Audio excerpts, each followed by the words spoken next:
Bienvenidos a KJCC Poetry Series. Soy Lila Semborain. Dirijo esta serie desde el año 2006 junto con Laura Turégano, que es la directora asociada del King Juan Carlos Center. Y contamos en este momento más o menos con 200 eventos desde ese momento, que los tenemos en un archivo que lo pueden ver en el internet.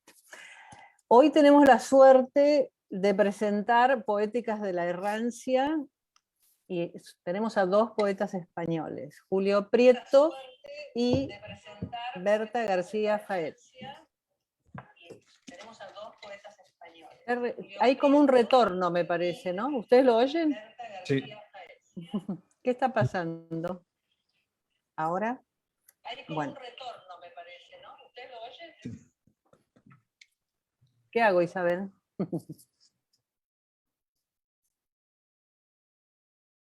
Sigo. Bueno, empiezo de nuevo. Tenemos el placer de presentar a Julio y a Berta en Poéticas de la Errancia. El sistema está errando, eso es lo que pasa. Con ese título nos han matado. Claro.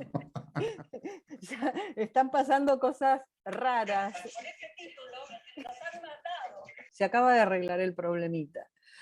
Así que, después de esta hermosa introducción, estábamos hablando de cómo se rompía el hielo. Me parece que el hielo ya está roto totalmente después de esto. Así que, bueno.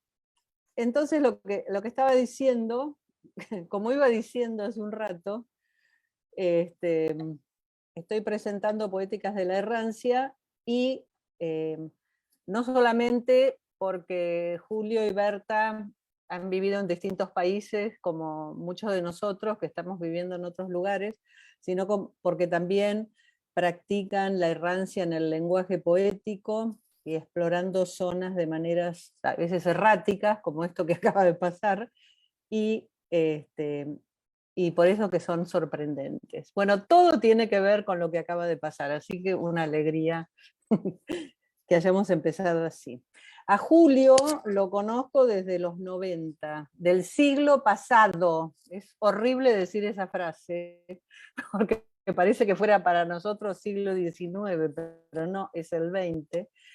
Y cuando los dos hacíamos el doctorado en NYU, varios de sus libros surgen de sus investigaciones en ese momento sobre Macedonio Fernández y Felisberto Hernández, sobre quienes escribió, y creo que esta ha sido una gran influencia para su poesía, por su visión particular del mundo, su ironía, su sentido del humor y, ahora me perdí, su sentido del humor y su placer en la experimentación con el lenguaje.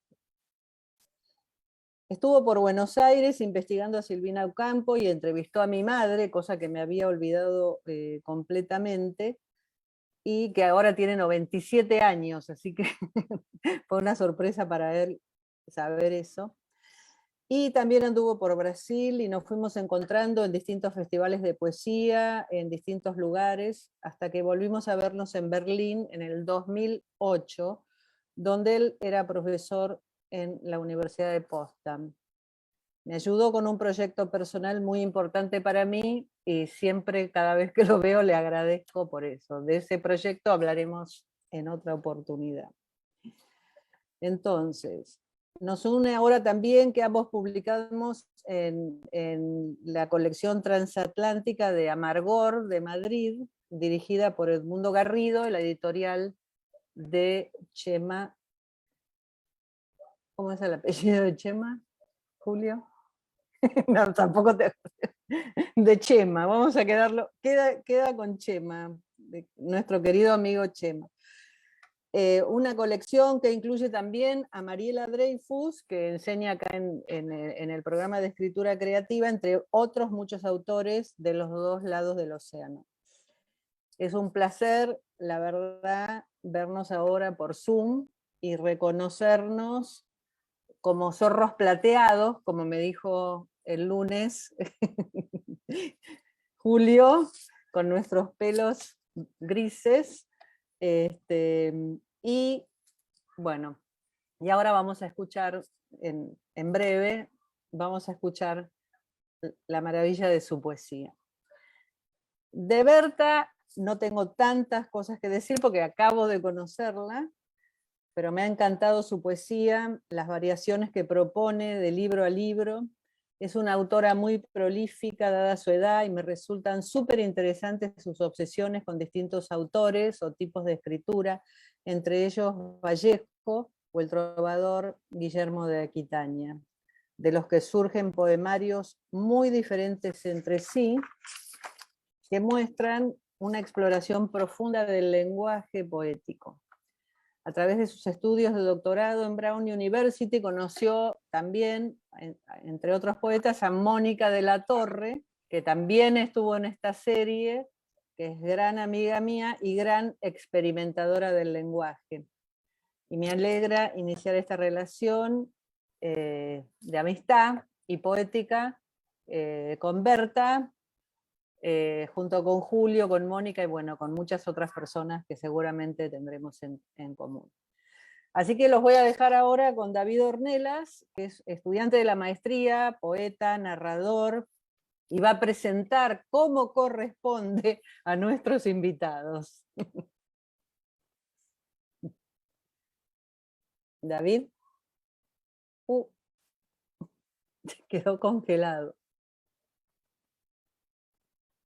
Bueno, yo creo que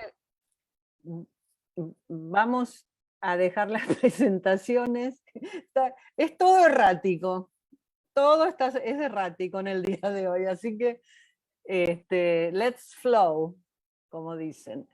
Let's follow the flow. Así que vamos a empezar con la lectura de Berta, y vamos a hacer como una lectura alternada. Así que Berta, te doy la de bienvenida y con muchas ganas de escucharte. Bueno, muchísimas gracias Lila por la presentación. Me ha encantado cómo ha empezado todo. Me parece muy redundante y me gusta mucho eso, como la repetición, el gusto por las cosas que encajan, ¿no? Y nada, muy feliz de estar aquí con todos vosotros y en especial con Lila y Julio, a quien también admiro mucho. Y bueno, voy a leer seguido unos cuantos poemas de mi último libro, que se llama Una pequeña personalidad linda y que se publicó, me parece que en octubre, o sea que es bastante reciente. Farai un vers de dret nien, fait ai lo vers, no sai de qui.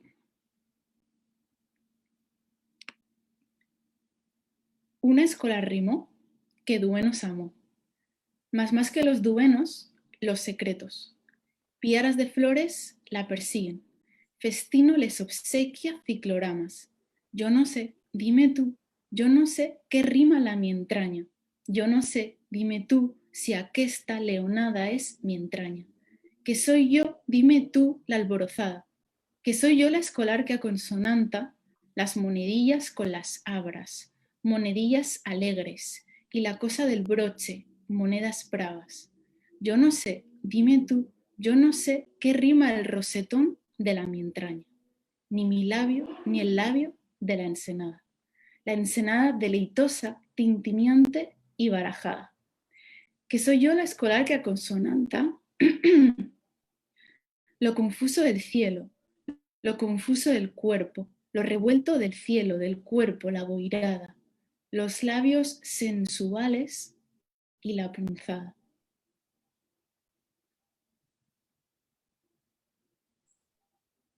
¿Nos vamos a vivir a un faransterio? ¿Has perdido mucho el tiempo? ¿Escribir libros tristes es adaptativo? ¿No hay cuerpo que no sea a largo plazo música? ¿Te drogas? ¿Crees en algo? ¿Eres salvaje? ¿Eres anarquista?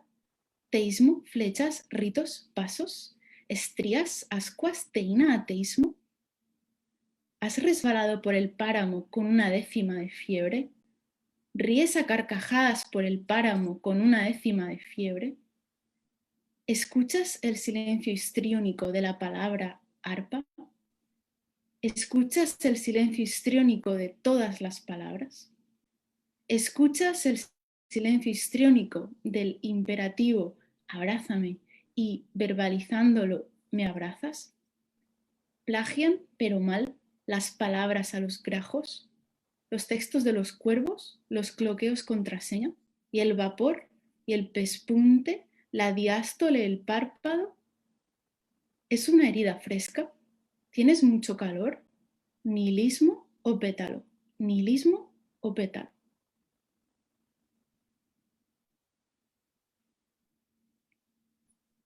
Constar como sexo, vivíparo, rosa, moras que coleccionas como luces tupidas.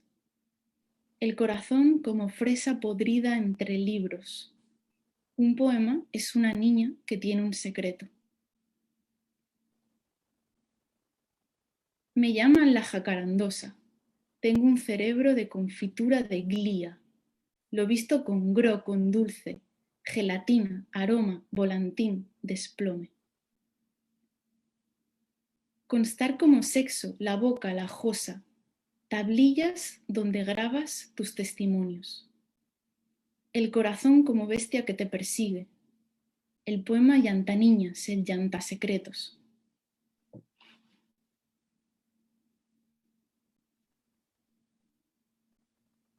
Mi vida es mágica. Voy a morirme y es mágico. Canción visible, que te pinchas con la rueca de la noche, pero soy yo quien sangra. Quemar terciopelo, darle la vuelta al eco. Soy mágica. Mi vida es mágica. La corona de espinas del concepto, yo la tiro. Un itinerante hula hoop es el instante. Me he casado en mi mente. Licor de pirita, enjambre de fresas. Mi vida es mágica. En el cabo del temporal deposité mi corazón, buquet de peñascos. O mixtiflorí de aljófar, Buenaventura y Naos. Los redondos dados y las blancas naos. Pétalo de farallón, pétalo de resbalón, pétalo de voltereta, buquet de peñascos.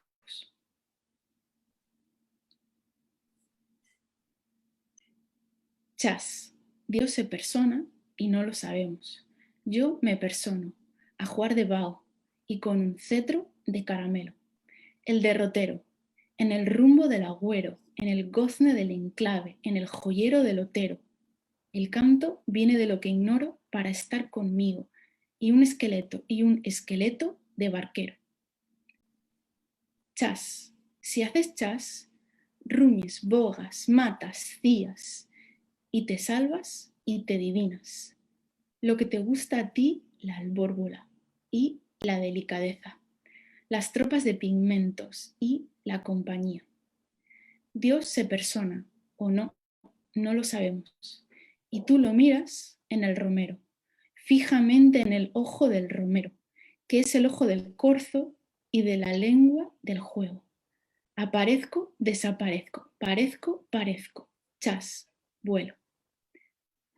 Chas, si haces chas, soy yo la escolar que aconsonanta las mirillas con las cancelas y mi pescuezo atado al viento, que soy yo la escolar que aconsonanta las mirillas con las cancelas, que soy yo la narradora de mis espuelas, que soy yo la narradora de mis esmeros. Chas, si haces chas, se cumple, deseo creer que se cumple tu deseo. Chas, yo me persono, a jugar de vaho, a jugar de hueso, y con cetro de caramelo. Y mi cabello en un atado de fibras de cabello de ángel y alajú y brizna de huello de un melocotón, veneno y deseo y viento. Más deseo que de veneno y viento. Espolvoreado de polvillo, de alas de romero. Chas, si haces chas, tintineo en el monedero, choco con barajo A, choco con los labios de los miedos y mi pescuezo atado al viento. No tengas miedo, por no tener las claves, para tenerlas o no tenerlas, ten este mi amparo y juramento. Estima, dale deseos, untados de romero al bandolero. Chas, vuelo. El canto viene de lo que ignoro para estar conmigo. Con él me quedo, aquí sentada. Venid a vernos con más deseos nuevos y pliegos sueltos para atarlos a los vientos. Venid a vernos. Es un gusto estar aquí. Me ha encantado ese comienzo errante, estereofónico, reduplicante. Bueno, vale, yo voy a leer una selección de poemas de Marruecos, ¿no? Que es mi último libro publicado, que se publicó en la colección de Transatlántica por Bow, que ha mencionado Lila, ¿no? Un Marrueco, 2, 3 Marruecos, sigo contando, imagino que cuento. ¿Qué cuento? Nunca estuve, nunca supe. ¿Cómo no imaginar?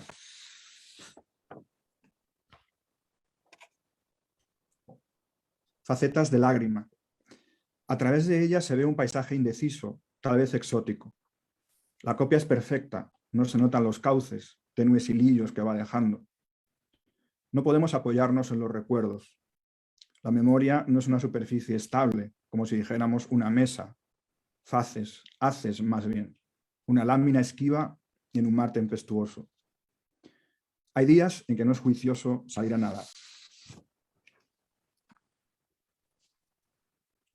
Ratas. Ratas dicen, en tanto que vienen más y más. En tanto que vienen, no ve la gracia de la rata, que tan fácil se mella, se va.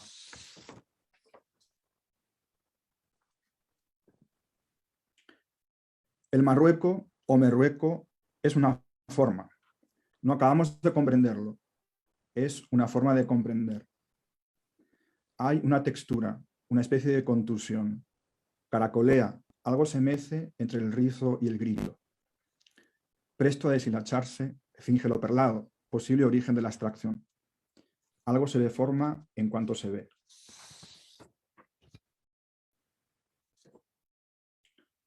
En el charco de la memoria y cómo se empoza en la mirada. Salta de charco en charco, de jarcha en jarcha. No me dejes, Habibi.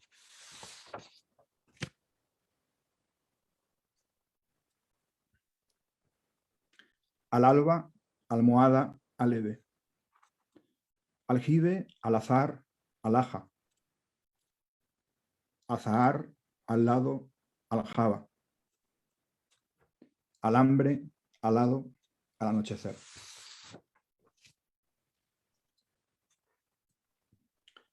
Oriente y Occidente. La cópula es extraña. Se desbaratan las perlas. Hay un reguero de sebo en el arenal. Algo que muere en lo que nace. Van llegando los mercaderes. Enjutos, esgrimen sus razones sin prestar mucha atención. Sin dar crédito a lo que ven. Sin parar mientes. Sin dar pábulo a rumores. Sin dejar de reír. Sin bajar del caballo. Hay como una trepidación. Algo se mueve por dentro. Un destello en los grilletes oxidados. Desenvainan los cuchillos. El día no acaba y a lo lejos crece hasta el cielo la ominosa polvareda.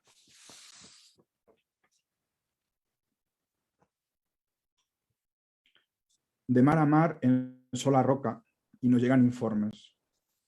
Losa de sol. La comunicación se enturbia, algo queda en camino. No hay duda en cuanto al método a seguir, el atestado de marras. No hay pelos en la lengua, no hay hilo en la rueca, no hay quórum.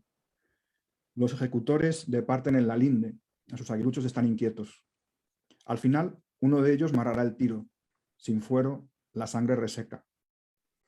El cartapacio enmohece, no hay moros en la costa.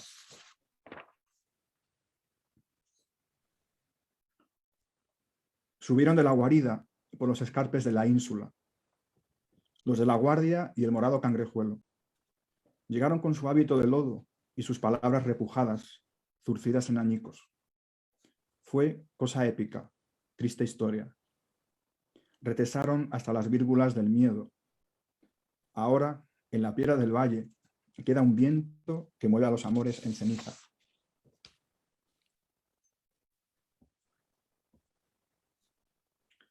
Por los valles de piedra corren, rumorosas de tinta. Claman como locas en el lavadero, Guadalaviar, Guadalaviar. Sangre abajo cantan, sin alcancía. Y la felicidad, o algo parecido a ella, eran esos ochos líquidos, mudos celestes, pasando sin erosión de la vida a otra cosa. 8 segundos de luz en la alberca.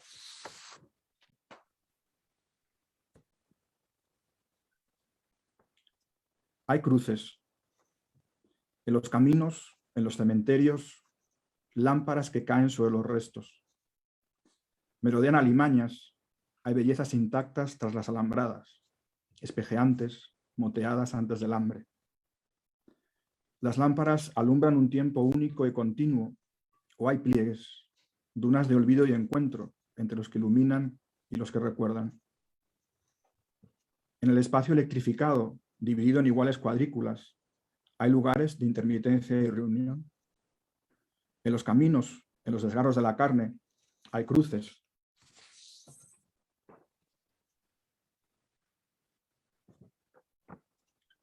En esta vena la sangre no mancha. El crimen rebosa, pero no llega. Queda del otro lado, lejísimos, a ras de piel. La imagen me toca, puedo rozarla, eriza el cabello. El daño rebalsa en otra dimensión cutánea. ¿Quién habla? ¿Quién ve? Reverso obsceno de la afección. Hay un corte en la yema del dígito. En la bajamar quedan cercos en el vidrio, imborrables, sin mancha. La sangre corriente no llega. Tantos siglos, millones en el izar de la materia, tantos signos y la sangre no llega. Bueno, hasta ahí la primera parte. Muchas gracias a los dos. Como está todo como armado de otra manera, como lo dice el azar, ahora lo recuperamos a David, entonces lo vamos a poner a David a hacer sus presentaciones en el medio de esta lectura, y después, o prefieren otra cosa, no sé. Parece que va bien así, ¿no? Bueno, sí, que hable David, ¿no? Ya que apareció. Sí. Ahí está David, sí. Bueno, una disculpa ahí, para abonar un poco yo también a A la errancia. a la errancia. Bueno, Berta García Faet es una poeta y traductora originaria de Valencia, ganadora de un sinnúmero de premios a lo largo de su carrera. Es autora de 7 libros de poesía, Una pequeña personalidad linda de 2021, Los Salmos Fosforitos de 2017, que fue ganadora del Premio Nacional de Poesía Joven Miguel Hernández en 2018, La Edad de Merecer, traducido al inglés por Kelsey Banada como The Eligible Age en 2018, y además de otros 4 libros que fueron recopilados en el volumen Corazón Tradicionalista, Poesía 2008-2011, en 2017. En 2021 concluyó un doctorado en Hispanic Studies en la Universidad de Brown, donde ahora es Visiting Assistant Professor. Por su parte, Julio Prieto es profesor de literatura latinoamericana en la Universidad Complutense de Madrid, su ciudad natal. Obtuvo el grado de estudios de doctorado en New York University. Ha sido profesor invitado en Princeton, Heidelberg, Université Paris 8, Universidad de San Paulo, la Pontificia Universidad del Perú y la Universidad Freie Universität de Berlín. En 2007 recibió la beca Alexander von Humboldt y ha publicado diversos libros de poesía y ensayos de teoría literaria, arte y crítica cultural, entre los que se encuentran Desencuadernados de 2002, De la Sombrología de 2010, Poéticas del Presente, Perspectivas Críticas sobre Poesía Hispánica Contemporánea de 2016, La Escritura Errante y Legibilidad y Políticas del Estilo en Latinoamérica de 2016, con el que obtuvo el Premio Iberoamericano LASA en 2017, Y sus volúmenes de poesías son Sedemas de 2006, Bilingües de 2012, De Más a Menos de 2012 también, y Marruecos de 2018, el cual fue seleccionado para la Feria del Libro de Casablanca en 2019, en la cual España fue país invitado de honor. En el más reciente poemario de Berta García Faet, Una pequeña personalidad linda, lo que importa es reconocer el camino, y más aún, las voces que habitan en los caminos y los cantos que se entonan al caminar. Porque andar el camino es abrir preguntas y proponer nuevas posibilidades de percibir y entender el mundo. Preguntarse qué mundo quiere conocer la voz poética de este poemario, quizás sería adelantarnos algunos pasos.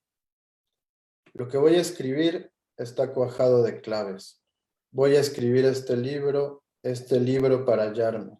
Voy a escribir este libro por no tener las claves. Voy a escribir este libro para tenerlas.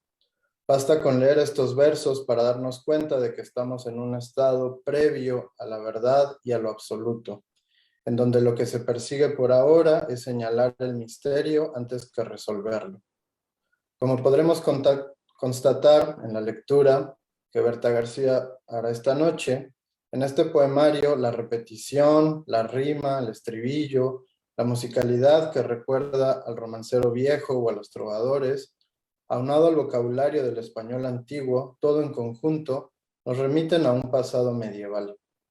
Pero más que explorar directamente los valores de una época o de una región, la intención parece ser la de establecer un ambiente que se antoja lejano y en muchos sentidos fantástico, con la finalidad de darle paso al tono con el que la voz poética avanza en su búsqueda. Un tono intuitivo y lúdico, que recuerda ese estado de la infancia en el que hay gozo y descubrimiento, pero en el que también muchas veces priva la angustia. Siempre niña y sumida en lo hondo y lo confuso, nos dice esta voz. En todo caso, una voz valiente y libre que va por el camino entonando su canción, despojada del lastre riguroso de la coherencia. Hagamos ahora una escala en Marruecos, el libro más reciente de Julio Prieto, y del cual tendremos la oportunidad también de escuchar esta noche algunos fragmentos. ¿Qué más se puede contar de aquel país al norte de África que no se haya dicho ya? Es verdad que son varios los momentos en los que el poemario parece transitar por terrenos narrativos reconocibles. El diario de viaje, el relato de episodios oníricos o el informe de expediciones arqueológicas. Sin embargo, esa narrativa queda siempre en suspenso, o cuando menos se bifurca por senderos menos transitados, llenos de ecos antiguos, para convertirse en esa otra cosa que es la poesía.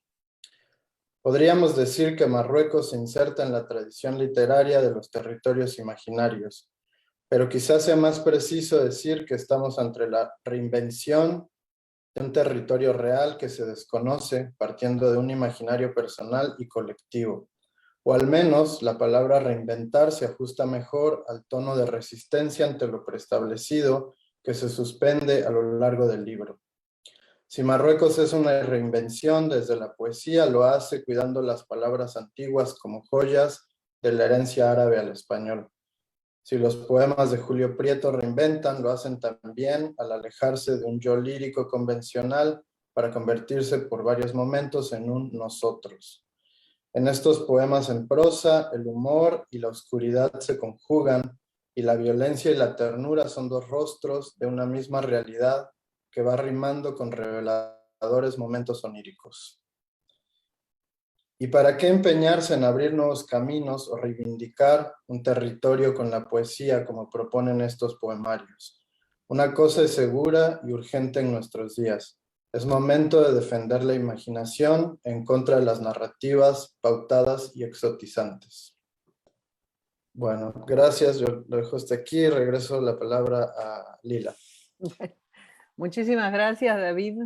Muchos de los interrogantes que tenemos sobre la poesía de Berta y de Julio parecen esbozarse en lo que acabas de decir, pero me parece, antes de que empecemos el segundo bloque, me gustaría que cada uno hablara un poco de cómo se gestó este libro, la relación que establecieron con el lenguaje, con el tipo de lenguaje, porque en última instancia hay algunas relaciones en el tipo de lenguaje que están usando.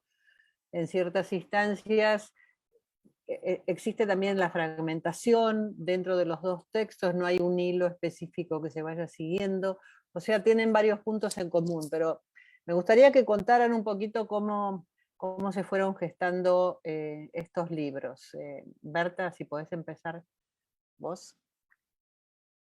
Muchísimas gracias, David, por la presentación. Me ha encantado esa lectura, corta pero muy, muy intensa y muy lúcida. Muchas gracias. Y bueno, respecto a tu pregunta, Lila, pues releyendo, reescuchando ahora a Julio, me doy cuenta de que tenemos un gran gusto común por lo árabe, ¿no? Por el vocabulario arcaizante de origen árabe, que es increíble. Y me parece que también un gran gusto por la parte matérica de la palabra, como el gusto, el placer físico que da pronunciar las palabras, e imaginártelas y soñar con ellas. Y bueno, respecto a cómo se gestó este libro, pues acabé Los Salmos Fosforitos un año antes de publicarlo, o sea, sería como 2016. Y este libro es parte de lo que escribí, sobre todo desde 2016 hasta ahora. Bueno, hasta ahora, hasta que lo publiqué.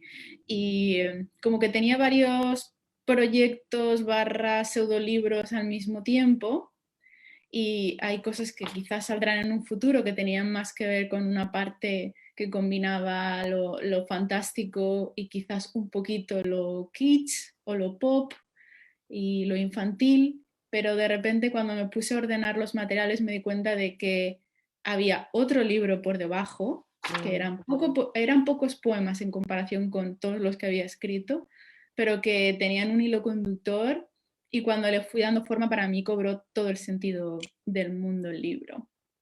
Y es muy distinto a Los Salmos Fosforitos. Como que para mí Los Salmos Fosforitos es el bucle, es la espiral, es el arrastre y es la mentalidad lírica obsesivo-compulsiva, mientras que Una persona linda para mí es la línea recta con sus meandros, pero el placer de seguir para adelante sin mirar atrás y intentando no jugar a lo obsesivo-compulsivo, digo desde el punto de vista lírico, no desde el punto de vista psicológico. ¿Y cómo juega la cita que leíste al principio y que por lo menos está al final de la selección que nos diste a nosotros, de Guillermo de Aquitania, que es muy importante, creo, para la obra? Sí, total. Para mí esa cita me encanta porque dice, voy a escribir un poema sobre nada. Y el último verso que pongo en el libro es, he escrito un poema y ni sé de qué. Y eso es lo que yo quería hacer, tanto en el libro como en mi vida. Dejarme llevar por esos, llamémosle símbolos, aunque ni siquiera si son símbolos, ir de la mano y ver a dónde me llegan. Confiar en su repetición. Confiar en el hecho de que siempre están en mi mente, ¿no? Como al final siempre acabo volviendo a lo mismo, al alajú, al no sé qué, al girasol. ¿Y por qué? No lo sé, pero voy a hacer un libro con todas esas cositas. Buenísimo. Me encanta que hayas empezado tu poemario con esa cita, y me parece que se relaciona un poco también con Julio, que no escribe un libro sobre nada, pero escribe un libro sobre Marruecos, un lugar a donde no estuvo, un lugar imaginado, digamos, y entonces en lugar de escribir sobre nada, escribe sobre mucho, pero sin saber de dónde viene específicamente, o no sin saber de dónde viene, pero sino imaginando lo que ese espacio puede ser. Entonces, Julio, contanos un poco el caso tuyo, cómo se fue generando este libro. Sí, bueno, también gracias, David, por tu lectura, me ha encantado, ¿no? Bueno, sí, lo has dicho un poco, ¿no? Me hacía gracia la idea de que nunca estuve en Marruecos, ¿no? Ahora ya he estado, ya, porque luego ya pues, presenté el libro curiosamente en Casablanca, ¿no? Pero me hacía gracia la idea de un país en el que nunca he estado, pero claro, tan cercano. Y luego, en el fondo, da un poco igual, ¿no? Porque todos los países son imaginarios, ¿no? O sea, que tampoco hay tantísima diferencia en haber estado, ¿no? en un país. Pero bueno, era un poco el ejercicio un poco juguetón de imaginar un país que existe, pero bueno, desde el punto de vista de fantasearlo, ¿no? Es decir, de todas las fantasías que están en la imaginación colectiva, como mencionó David, y también en la memoria personal, familiar, ¿no? O sea, yo recuerdo todavía que mi tío materno hizo la mili en el Sáhara, ahora que es un tema que está muy reciente en España, ¿no? Y había un poco el miedo, o sea, mi madre y mi abuela estaban muy preocupadas porque cuando hacía las guardias, pues algunos los acuchillaban, o sea, era una cosa, y está el tema del moro, ¿no? Y claro, claro, empiezas a pensar, entonces, Marruecos funciona como una especie de sinécdoque, bueno, de muchas cosas, ¿no? Es una parte por el todo, por un lado es una parte de África, remite también al Sáhara, al desierto, todo lo que podemos asociar poéticamente, ¿no? Digamos, pensamientos del desierto. Es también representa el pasado colonial de España, ¿no? Y sobre todo, pues es una metáfora de la herencia del árabe, ¿no? Y de la cultura islámica en la cultura española, ¿no? Porque en el fondo, de ahí mencionó el tema del exotismo y claro, entonces está el tema del otro como exótico, pero lo paradójico cuando uno piensa en Marruecos o piensa en lo árabe, es que es un otro interno, ¿no? O sea, si pensamos que, pues, aproximadamente un 8%, ¿no? del vocabulario del español son palabras árabes, ¿no? Que comparto con Berta, para mí son las palabras más hermosas del español, ¿no? Las más misteriosas y las más... Y un poco una especie de juego en el libro, pues, por un lado sí hay como líneas narrativas que se quiebran o que se pierden, pero en casi todos los poemas hay alguna palabra árabe, ¿no? Es como una especie de restricción ulipiana, ¿no? De que siempre hubiera una palabra, ¿no? De origen árabe. Y entonces, bueno, es una mezcla de fascinación por toda esa parte de la cultura, que es una cultura que está como reprimida, entonces hay como una superposición de tiempos también, ¿no? O sea que está el tema, digamos, de lo árabe, lo africano, digamos, en el largo tiempo de la historia, ¿no? Y de muchas lecturas también que ahí vienen. A mí siempre me interesó mucho la mística, ¿no? Los místicos castellanos, pero claro, empecé a leer mucho la mística sufí, y bueno, entonces por eso entraron muchas cosas también. Pero eso también añadido a una cosa mucho más contemporánea, ¿no? Que es la cuestión, pues, de la migración ¿no? del Magreb a Europa, o sea, problemas muy actuales, ¿no? Entonces, bueno, el libro fue surgiendo un poco así. O sea, los primeros poemas son sueños, básicamente, así que sí, lo onírico es porque son poemas que surgieron como sueños y por eso tienen una especie de narratividad extraña, ¿no? Y bueno, pues de una manera azarosa, yo no sé muy bien cómo surgen los libros, ¿no? Es cierto que es un libro, o sea, no es una colección de poemas, ¿no? O sea, sino que está pensado como un libro que creció orgánicamente, ¿no? Y bueno, es una especie sí, de serie de narraciones o microrelatos desestructurados, pero está pensado como libro, ¿no? Y no sé muy bien cuándo surgió como libro, o sea, empezaron a surgir unos textos que se fueron multiplicando, ¿no? Y en un momento dado, pues sí, empecé a pensar, ¿no? A pensarlo como libro, ¿no? Eh, pero bueno, sí, eso era un poco lo que, claro, también lo mencionó David, ¿no? Hay una tradición literaria, ¿no? De países imaginarios. Entonces, Claro. bueno, eso también resuena en algunos de los textos, ¿no? Sí. A mí me gustó mucho la experiencia de lectura de esos textos, de cómo está diagramado el libro, de cómo está pensado. Esos textos que son como una especie de rectángulos con todo el blanco alrededor. Y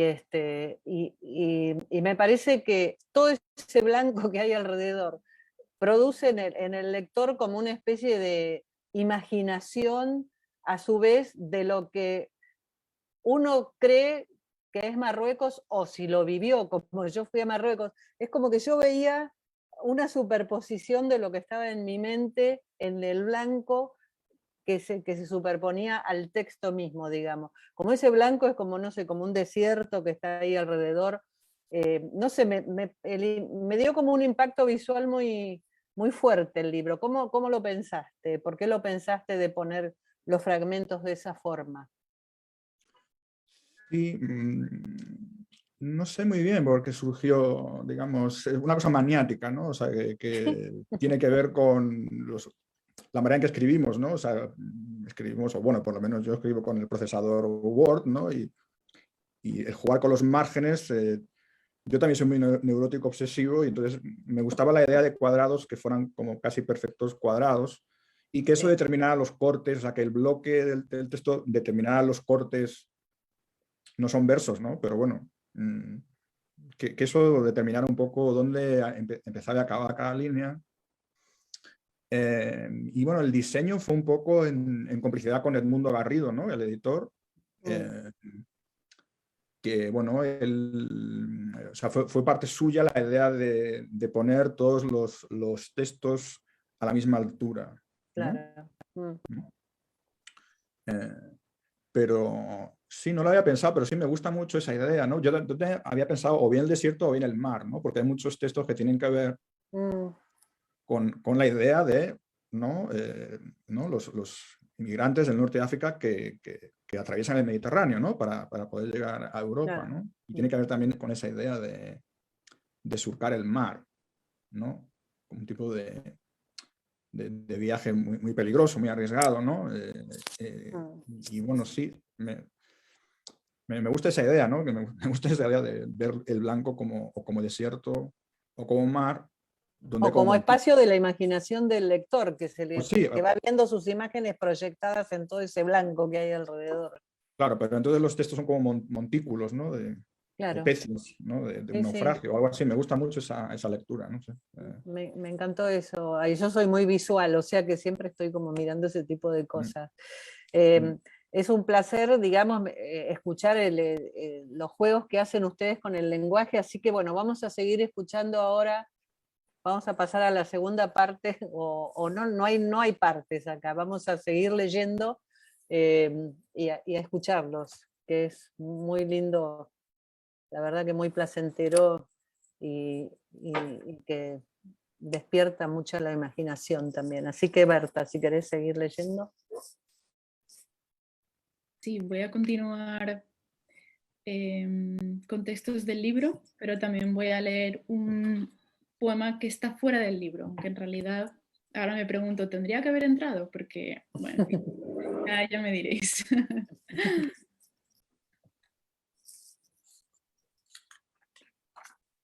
Me embosco en un lugarcín apartado, verde y oscuro. ¡Ay, que te remozo! ¡Ay, que te remozo! Me piropea el bosque. Me embosca mi propia condición histórica de mozuela perdida en los bosques de las cifras dobles, redobles. Nada más redundante que los redobles de los rubores que texturizan las mejillas del bosque. Hay que te remozo con ramajes nuevos. Hay que te remozo con ramajes nuevos por donde esconder tus flores del revés. Sugiere el bosque en un requiebro. Hay que te remozo con hiperconsciencia, con un cofre minueto. Hay que te remozo con hiperconsciencia, con un cofre minueto, para no escondernos. Sugiere el bosque en un requiebro de campanas. Ay, que te remozo, ay, que te remozo y no te rompo. Me susurra la navaja con que abro pasajes por el claror del bosque que dialectea como ratón de campo, como era mi eternidad cuando el ratón de peluche me besaba la vena y el sendero. Un twist rocambolesco en la dirección del pensamiento de la ventolera pierde mi sombrerín. Me embosco en un lugarcín apartado, verde y oscuro. Voy azacaneando, alegrada y hastiada por muchas ensenadas. Yo voy tolondreando, garrida y algariba por la mi ensenada. Lúgubre, hermosa, voy plegada en mis trechos. Lúgubre, hermosa, con fusijos flecos. Con fusijiquillos flecos repeinados en mis tientos de jumentera casual. Voyme y timbrando, busco al faraud y que el faraud me enseñe qué mensaje le traigo. Y que el faraud me enseñe la costilla que escribe y qué mensaje le traigo a mi rucín. Y que el faraud me enseñe a leer cachirulos y que el faraut me enseñe a mi rucín. En la nube del verano cachirulos, nube del verano yo rocín. En el pirueteo del verano cachirulos, y yo la jumentera, y dónde estoy, y busco al faraut, y yo rocín, y busco un portal y un caudal. Orientada con mi jirón que tremolina al compás de mi necesidad, orientada con mi jirón que tremolina, no hay luciello, hay escala, do el faraut le da a entender a mi faraut asnillo que vaya y que me traiga mensajeada mi braveduría, mi bonita a veces braveduría, y que me traiga mi bonita escala y mi prisma, y que me traiga, y una cintilla en blanco, para atarme en el cuello la brisa.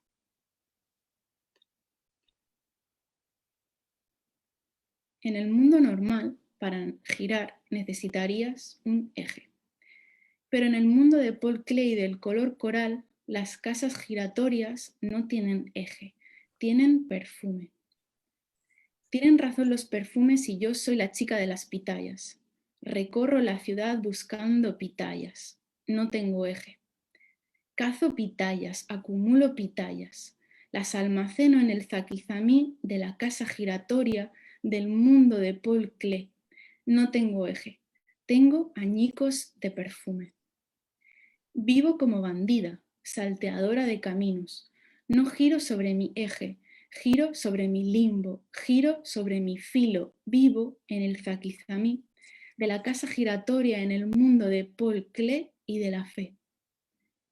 Tienen razón los perfumes y yo soy la chica de las pitayas. Y el giro es un amago de magia. El color es una puerta. El sol parnasiano de Paul Klee, que es el sol impresionista de Claude Monet, es el sol que vine a ver y me quedé.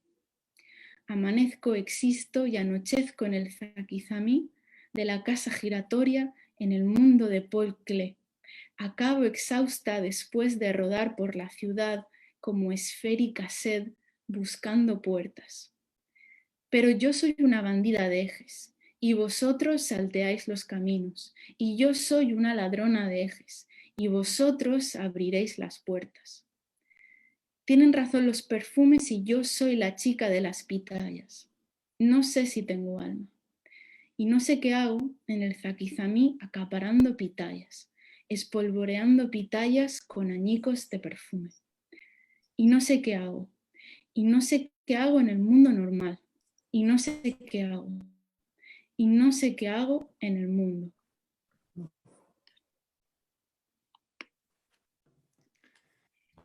Bueno, pues yo voy a leer ahora de un libro que está en marcha o en construcción, que formará una especie de díptico de serie con Marruecos, porque es otro país imaginado o imaginario, ¿no? Que es Bulgaria. De cara al hielo, menudeaban 2 tercios, ya no sé qué decir. Buenamente le indico, por aquí se sigue, mas no espere pago o salida. Hay un rabiar, una luz lacia, queda en 2 peniques. Búlgaro nuevo, por nada se asombra. ¿Y a cómo va este cruce?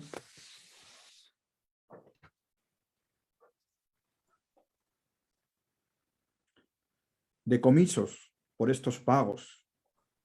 Sáciase el rédito por un brillar de esas historias. Nada se mueve en el deshielo, en el barro estepario. Ávido fue el renombre como el abandono. Harta luna en el abrevadero y el hedor de la metralla aún retumba.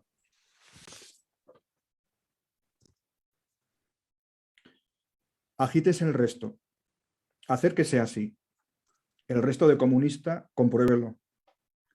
Practican y tarjan con la balada, Bulgaria nueva. El histórico retardo tiene así un vuelo, un corte virtuoso. Bakunin al aparato. Lo que tarda en computarse esta fábrica y sigue comunicando.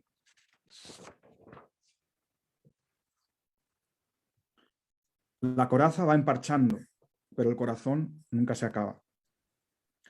unas como linfas abre, lisuras por las que entra a cuajarón el llano mundo. El quinquenio percude y ya no hay vuelta en el muro. La entretela va encogiendo, mas el susodicho escucha, bate y late, su palpable oído atento a toda terca concordancia.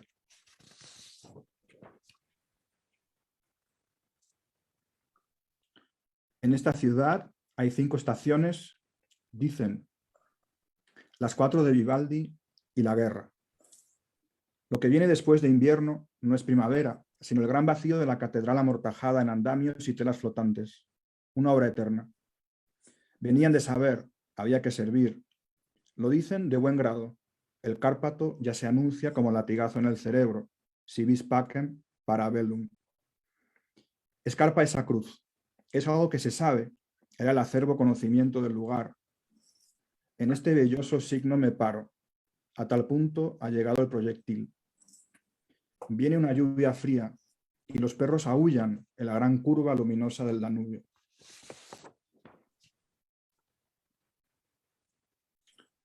Y como que no, y como que. Como una multitud de cuerdecillas que ligaran la desatada imaginación a su paisaje. Como un obsesivo artesonado que el cielo recubre. Como una prole intravenosa para la circulación de la dicha y la angustia.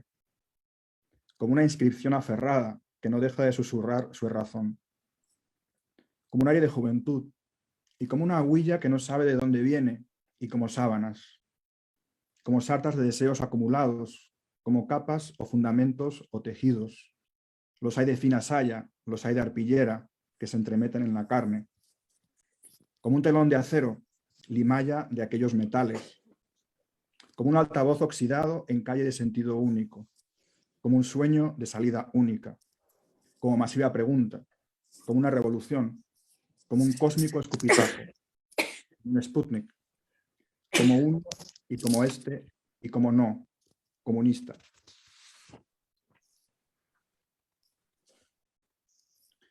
La metralla queda, los años muerden el polvo en su eco. La metralla queda, el muro cede, con todas sus maniáticas incrustaciones. No hay tardanza ni silencio, sino una agraciada hijuela de ambos. Bajo ciertas condiciones, diríase música. Se ha obtenido así un punto de trasvase de épocas, una cálida juntura, llegando al umbral. La claridad atraviesa, ya no es visible el óxido que arremolina las voces. Muda la resonancia, la metralla queda.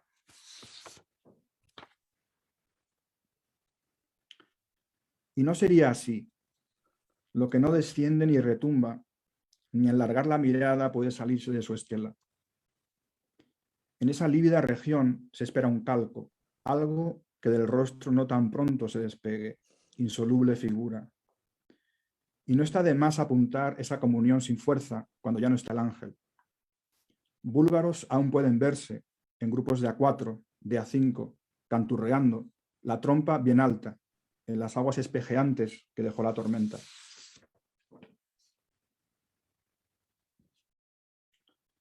Viene con las baladas, pequeñas baladas comunistas. La vieja canción a flor quemada. Espúlgase al sol, rasga las cuerdas por 3/4. Tras el gran estallido, solo quedó en pie, un reguero bisbiseante por los desagües. ¿Qué será de tanta ropa? Del zapato gastado que rodea el charco y tal cual se vuelve a casa. Diga lo que diga, va a la bala. En baja voz, a la vanguardia de sus cavilaciones. Va a la bala y encuentra el ritmo. A voleo el lustre, los claros estampidos de su dialéctica. Mas el bardo ya no es león y no asusta a la balacera.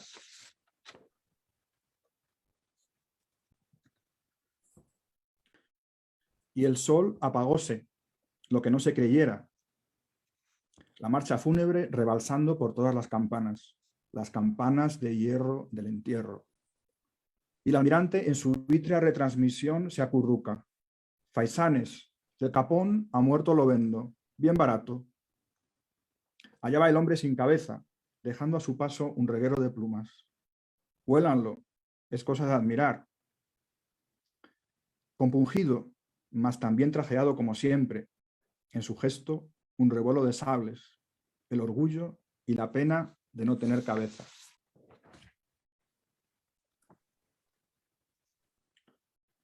Lo íntimo y lo común de la tierra es lo que se desprende de toda separación. Diente a la delicia del día, si sola por la sombra de la noche iba. Atención a los dos países, si solo hace unos meses. Tan solo pone su pica, la hebilla en el taladro, y nadie sabe cuándo ni cómo vinieron los ladridos. ¿De dónde esta guerra?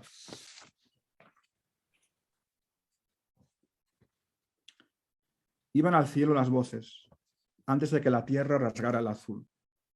Subían y bajaban, en un leve vaivén, un gorjeo líquido. Dos mujeres hablaban. Era de telas, de aquel pespunte en la trabilla y la que no se pudo cortar, del color y su mejor energía que secreteaban.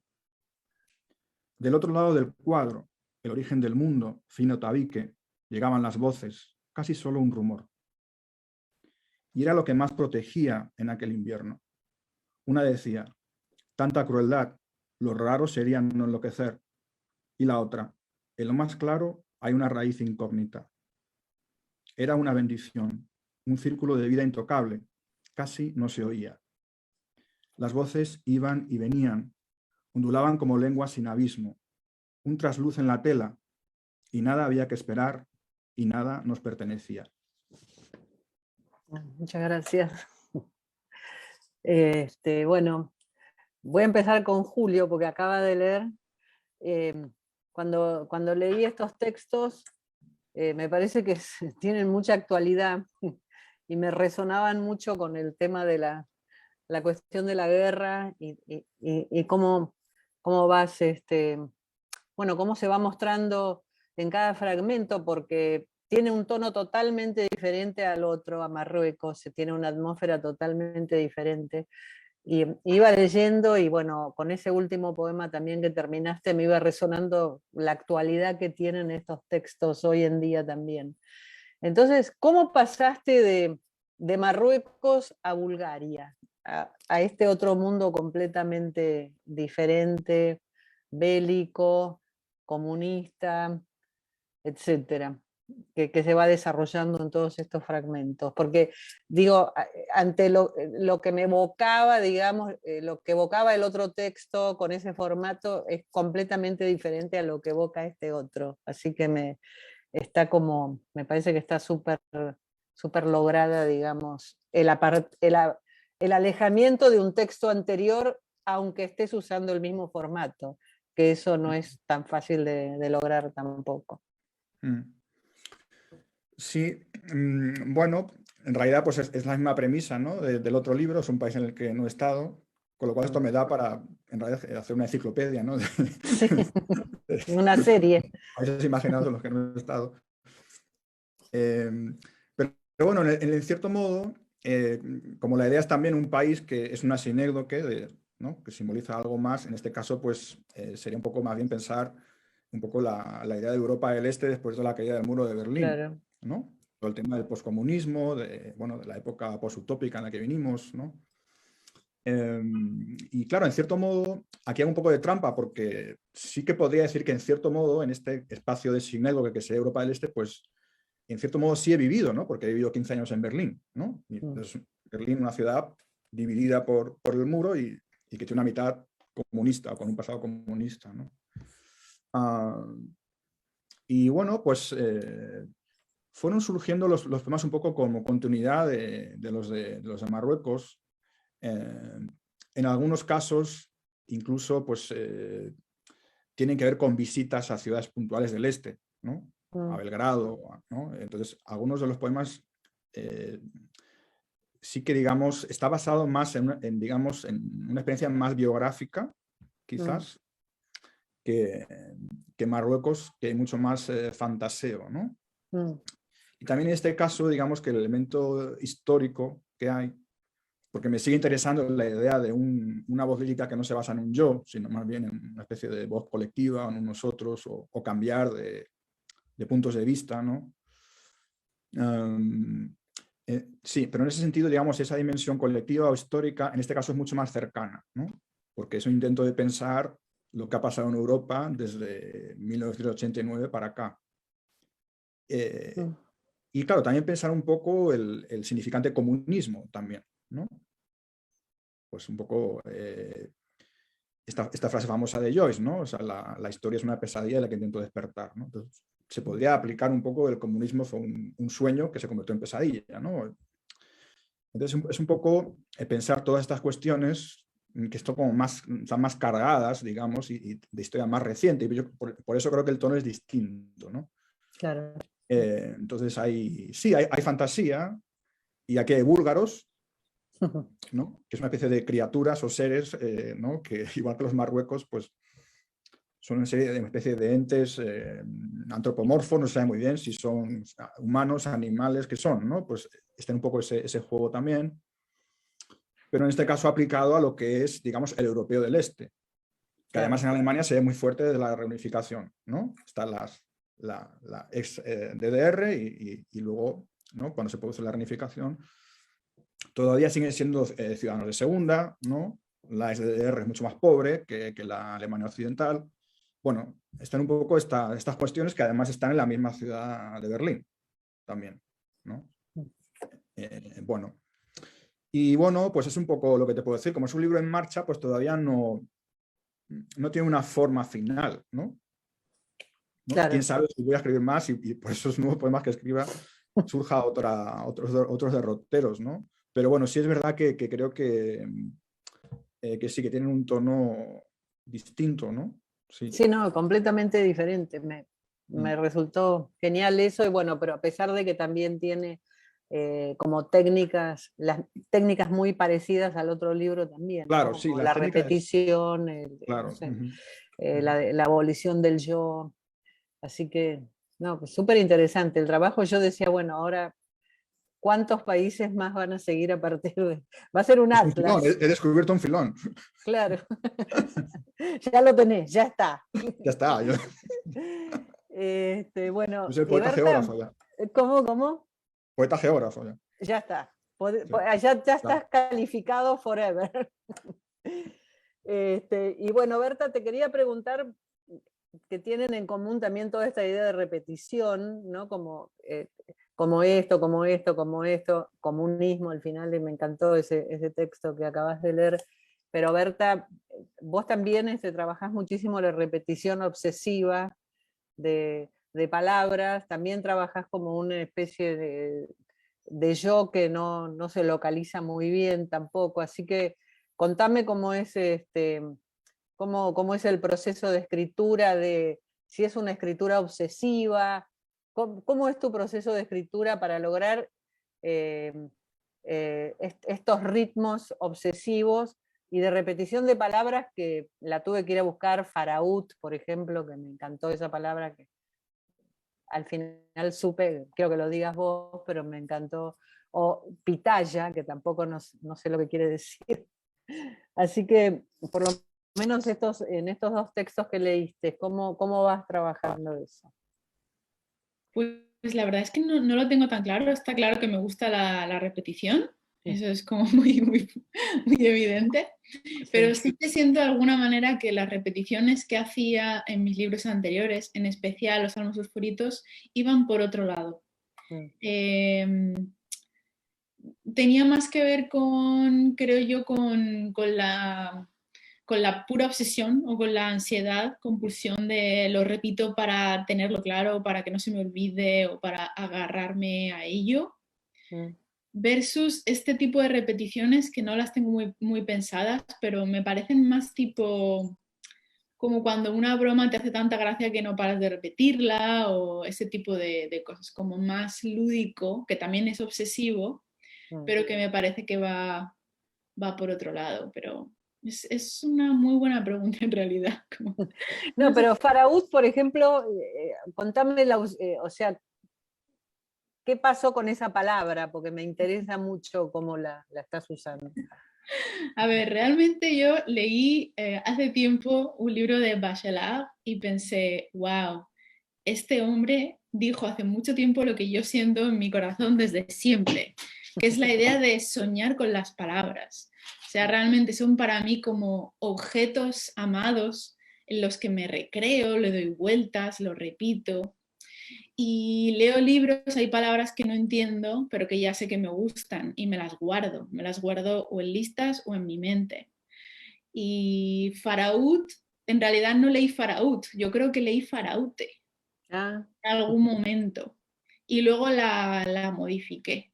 mm, Y bueno, significa mensajero. sí. Lo que pasa es que en ese poema es al contrario, ¿no? El mensajero es el mensajeado y viceversa. Y bueno, hay muchas palabras que son o inventadas o un pelín inventadas, cambiando una letra o cambiando una sílaba. Algunas palabras vienen del catalán, otras palabras existen, pero está como medio cambiada la categoría gramatical. Hay como mucho juego por ese lado. Sí. Genial. No, me encanta. La verdad que es un placer escucharte y leerte. Y el poema de Paul Klee también me encantó. Y Qué- también tiene este tipo de repeticiones Ujú. que son como, creo que son como un aspecto fundamental dentro de tu poesía. Escúchame, David, no sé si querés hacer algún tipo de pregunta o si hay algún tipo de pregunta o querés hacer algún comentario. Bueno, así rápido, no tenemos muchas preguntas, pero tenemos saludos de Laura Dalman y la profesora Mariela Dreyfus, y mucha gente estuvo pendiente durante los tropiezos, etcétera, pero bueno, quería rápido mencionarlo. Es decir, que hay gente por aquí. Yo me quedé pensando mucho en lo que dijo Berta sobre este poema que se pudo haber quedado fuera, Ah, es decir, que se quedó fuera o que se pudo o no haber entrado. Y quería como preguntar a los dos, preguntarles esto, ¿en qué momento se toma esa decisión? ¿Cómo participa el editor o la editora en este proceso? ¿Y cuánto tiempo lleva ese proceso de pulir, de dejar algunas cosas fuera? ¿Cuánto cuesta eso en la cuestión emocional? Con algunos poemas te encariñas y los terminas dejando fuera, etcétera. ¿Cómo les pasó con estos proyectos? Me interesaría saber. sí, Empiezo yo. dale, Berta. Pues la verdad es que depende mucho del libro. Hay libros que he armado mucho más rápido y hay libros como Los Salmos Fosforitos, que de hecho era un proyecto cerrado desde el principio con un plan, que era ir poema a poema, verso a verso y en ocasiones palabra a palabra y sílaba a sílaba, reescribiendo entre comillas o acompañándome de Trice. Entonces ese no me presentó dificultad, pero el último justamente me presentó muchísima dificultad, porque como decía, es una pequeña parte de lo que vengo escribiendo desde que acabé los Salmos y en medio ha sucedido mi tesis doctoral, que eso es una locura. Entonces, como desde hace 2 años imprimí todo lo que tenía guardado de 3 años de escritura y ya empecé a darle vueltas, a decir, ok, ¿qué hago con todo esto? ¿Qué lógica tiene? Y decidí, como os contaba, coger una pequeña parte y lo demás ya veremos. Yo veo que hay una lógica, pero lo que me apetecía sacar era esto y me costó mucho tiempo seleccionar qué entraba, qué no entraba y también darle una lógica, ¿no? Porque el libro al final tiene una unidad, pero esa unidad se la he dado después. O quizás se podría pensar, la he deducido después. Porque también en el libro está la idea de lo que no sabes que sabes. Y esa idea me interesa muchísimo en realidad, ese corazón de conocimiento que hay en nuestro mundo de desconocimiento, ¿no? Tú sigue y al final algo te llevará a algo que ya sabías. Entonces, eso es lo que creo que pasó. Porque además ahora cuando veo el libro me parece totalmente coherente. Y como no podría haber sido de otra manera, ¿no? Pero en realidad, por supuesto que podría haber sido de otra manera. Y además vas combinando como distintos formatos, ¿no? Porque hay distintos formatos en los poemas. Son muy diferentes uno del otro. Bueno, a veces hay series, a veces no. Sí. ¿Eso cómo lo fuiste decidiendo? Pues Por hay un algo. flujo, digamos, que había de qué tipo entre un poema y el otro. Pues lo primero que me di cuenta cuando hice esta primera búsqueda de qué es lo que hay en común, me di cuenta de que había 3 o 4 poemas que eran sobre una especie de voz en un bosque, paseando por ahí. Como eran medio cánticos, pero había una parte narrativa fantástica, folclórica. Y esa es la pista que yo seguí, la de una voz caminante, cantarina, en la noche, rodeada de bosques, etc. Entonces, al darme cuenta de eso, creo yo que ya fue saliendo la lógica narrativa, porque es una especie de viaje, ¿no? Claro. En todo momento. Y luego hay unos poemas que son más capítulos. No significa que desde el principio fueran capítulos. Unos sí y otros no. Qué bueno. ¿Y Julio? Sí, bueno, esta es una pregunta malévola, ¿no? Porque en realidad es lo más difícil para un escritor, ¿no? Especialmente para alguien como yo que no soy muy prolífico. Entonces, pero sin embargo es fundamental, ¿no? Creo que es fundamental, digamos, el momento de decir, bueno, ahora tengo algo que creo que está más o menos terminado y tengo que darle forma y eso sí requiere algún tipo de sacrificio, ¿no? Y ahí es donde, bueno, pues tienes que renunciar a tu narcisismo natural y decir, esto sí, esto no, es lo más difícil, ¿no? Pero para mí eso es un criterio importante para, digamos, lo que podemos llamar una mejor o peor poesía, ¿no? Es ser capaz de hacer ese ejercicio de renunciar a la que no entra en el libro. A lo mejor son poemas que están muy bien, que te gustan mucho, que te encantan y te da mucha pena no incluirlos, pero no entran en el libro porque rompen la atmósfera o por lo que sea, ¿no? Bueno, entonces eso en el último libro en Marruecos no me costó mucho porque claramente tenía textos que se iban por otros lados, ¿no? Entonces chirriaban con el conjunto que yo veía que se estaba formando y entonces no funcionaba. Entonces no me costó mucho ahí sacar, ¿no? Sin embargo, en el libro anterior, vamos, el libro que más me ha costado armar, que es de más a menos, porque es un libro de aforismos, pero aforismos que juegan mucho con lo visual, ¿no? Porque en un momento dado se convierten en medio poemas visuales, entonces son aforismos que son como 2 o 3 o 4 en cada página y que intenta crear como una especie de pensamiento a través de poner 3 o 4 en la misma página, ¿no? Y ahí me volví loco prácticamente para armar el libro, para que tuviera como ¿no? Crear una especie de trayectoria de lectura moviendo las piezas del puzzle, ¿no? Que sería quitar este aforismo aquí, ponerlo allí, pero si este lo pongo con este, resuena de otra manera. O sea, ahí prácticamente me volví loco y tardé mucho en armar ese libro, ¿no? Pero también un poco por esta cuestión de que cada página funcionaba como una especie de poema, ¿no? Los 3 o 4 aforismos. Y eso era muy difícil, ¿no? O sea, había algunos que ¿no? se juntaban por criterios temáticos, pero otros por criterios fónicos, ¿no? Por cómo resonaban, como se crean como rimas, ¿no? Entre los distintos aforismos. Entonces, bueno, sí, pues eso fue una dificultad añadida y claro, al ser también aforismos, pues ahí saqué mucho más. O sea, yo tengo como 3 o 4 libros de aforismos inéditos porque de todo lo que saqué de ese libro que bueno, está bien, me gusta, pero no tiene la suficiente intensidad o no es lo bastante bueno o no me gusta lo suficiente. Sí, o sea Ahí que, tenés un lindo título, Aforismos Inéditos. toma, pues ya está. Ya está. Por un lado, las geografías imaginarias y por otro lado, Los aforismos inéditos. ya, bueno. Está bueno. Bueno, la verdad, creo que tenés alguna pregunta, otra, David, o ya podemos, creo que ya podemos ir cerrando. Un gusto total haberlos escuchado, haber zanjeado las errancias del principio. La Las desaparición errancias se de- explicaron por sí mismas. ¿Sí? se final. despejaron solas, ¿no?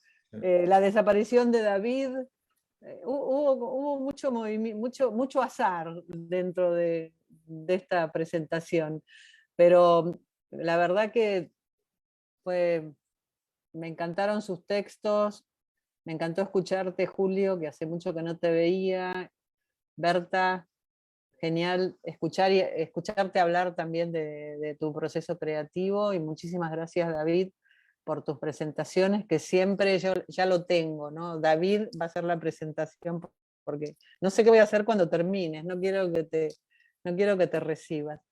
Así que bueno, gracias a todos y a todes, como dicen ahora, yo lo diría con la X, todex.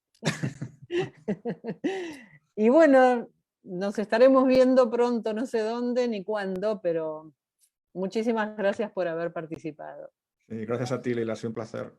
Sí, Igualmente. muchísimas gracias. Gracias, un Ha sido placer. muy Chao, hasta luego, chao, chao. Chao. Buenas noches. Buenas Buenas noches en noches. Madrid, Sí, en todas partes. Bien, ya. Sí, en realidad ya en todas partes. pero es tarde para vos es muy Pero tarde. aquí de madrugada, ¿no? Pero bueno. Claro. Bueno, muchos Chao. besos, abrazos, Hasta nos pronto. vemos. Muchas Chao. gracias. Chao. Chao. Chao, chao.